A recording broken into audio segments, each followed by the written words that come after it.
this side. Normally it can be trekked to 2 hours only, but we made so many stops. I think 4 or 5 stops.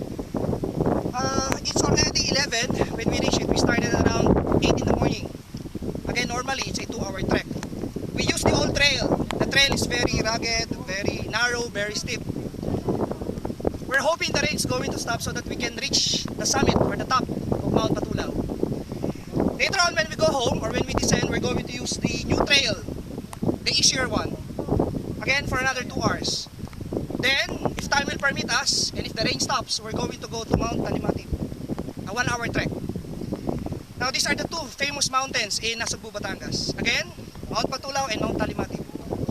If you have time, try to visit this mountain, Mount Patulaw. It's more fun in the Philippines. It's more fun here in Nasugbu, Batangas. Bye guys!